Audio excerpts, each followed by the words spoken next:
Now, there's one other symptom of Billy's psychosis that I want to go over before we dive deep into what that brain snap actually means. That is the detaching of his thoughts from his emotions. In other words, his conscious mind no longer has any idea which emotion he's feeling at any given moment, and so when something sad hits him and he starts to cry, it catches him completely by surprise in multiple places.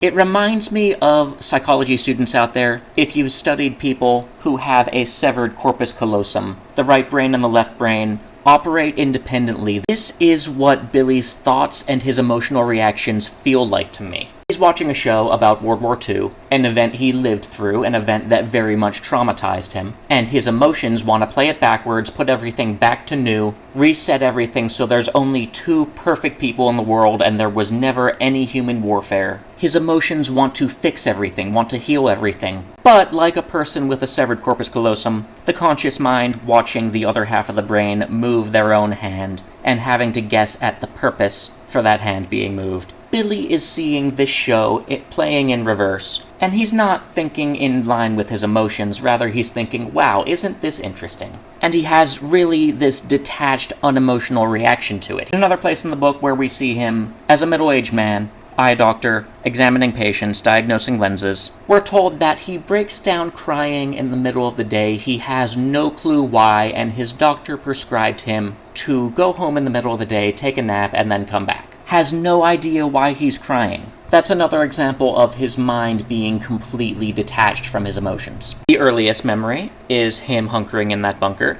and then later on, he sees that barbershop quartet on his anniversary party. In his subconscious, they remind him of those four guards, and he thinks of all the death, all the bombing, bombardment, fire, all the cremated bodies decomposing, the stench. That's what his subconscious is remembering, but his conscious mind is not aware of any of that. All his conscious mind knows is that suddenly, wow, he's crying. I have no idea why. I didn't think I had any secrets from myself. There must be a big secret somewhere inside there. Well, yeah. You lived through a massacre. That's the big secret. The secret he's keeping from himself is how affected he was by that.